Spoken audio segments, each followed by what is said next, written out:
নিশ্চয়কৈ আৰু কিছুখন বাকী তাৰ পিছতেই সমগ্ৰ বিশ্ববাসীয়ে পবিত্ৰ বৰদিন পালন কৰিব। বৰদিনৰ মাজত কিছু মুহূৰ্ত বাকী আছে আৰু এই মুহূৰ্তত আমি আছোঁ গোৱালপাৰাৰ স্বচ্ছ গাঁও ৰাংচাপাৰাত আছোঁ। অসমৰ প্ৰথমখন স্বচ্ছ আৰু শ্ৰেষ্ঠ গাঁও ৰাংচাপাৰাবাসীয়েও কিন্তু পবিত্ৰ বৰদিনক আদৰিবলৈ সাজু হৈ উঠিছে। সহযোগী সঞ্জীৱে দেখুৱাইছে ইতিমধ্যে বিভিন্ন আচলতে যে আলোকসজ্জা, সেই আলোকসজ্জা দেখিবলৈ পোৱা গৈছে। আজি সন্ধিয়া হোৱাৰ লগে লগে এই আলোকসজ্জাৰে আলোকিত হ'ব এই গাঁওখন। সহযোগী সঞ্জীৱে দেখুৱাইছে আৰু বিভিন্ন বিস্তৃত কাৰ্যসূচী লোৱা হৈছে। আজি সন্ধিয়াৰ পৰা কিন্তু বৰদিনৰ কাৰ্যসূচী চলিব। ইয়াত কেৰলৰ শব্দ শুনা যাব, সমানে বাইবেল পাঠ হ'ব। সহযোগী সঞ্জীৱে দেখুৱাইছে। এই মুহূৰ্তত আমি দেখুৱাইছোঁ গোৱালপাৰাৰ পৰিৱেশ আৰু তেওঁলোকে ৰাজহুৱা আচলতে ভোজ ভাতৰ আয়োজন কৰে।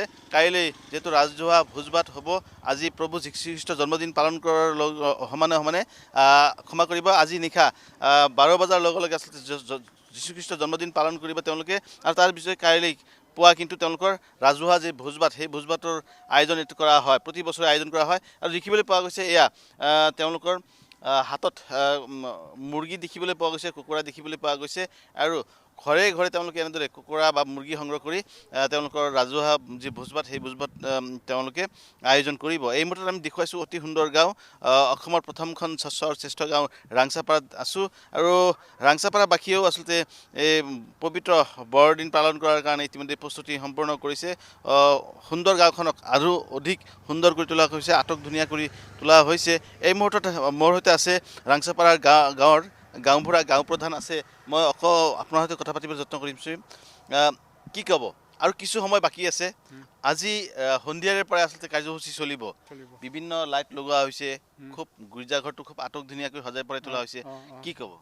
সেইটো মানে আমি এখন কি ক'ব লাগিব, এখন প্ৰগ্ৰামতে মানে কৰিব লাগিব। আমি প্ৰগ্ৰাম যি বনাইছে সেই প্ৰগ্ৰাম সন্ধিয়া কি প্ৰগ্ৰাম? আজি সন্ধিয়া প্ৰগ্ৰাম মানে আমি ফাৰ্ষ্টত মানে আমি খ্ৰীষ্টমাছৰ কাৰণে খেৰৰ গানটো গাব, তাতে কনচাৰ্ট হৈ যাব। তাৰপিছত তাতে মানে বাইবেল প্ৰেয়াৰ কৰিব, প্ৰেয়াৰ কৰাৰ পাছত বাইবেল পঢ়িব, যীশুখ্ৰীষ্টৰ জন্মৰ কাৰণে বাইবেল পঢ়ি মেলি মেছেজ দিব আমাৰ ফাৰ্ষ্টৰে, সেইটোৱে।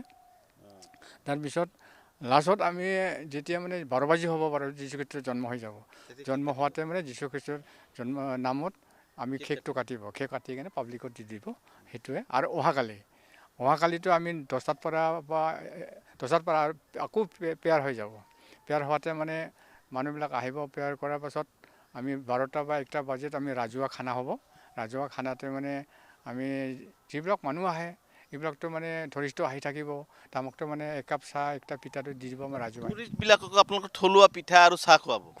থলুৱা পিঠা আৰু চাহ, ঘৰত বনোৱা পিঠা, নিজৰ ঘৰত বনোৱা পিঠাটো ইয়াত জমা কৰিব।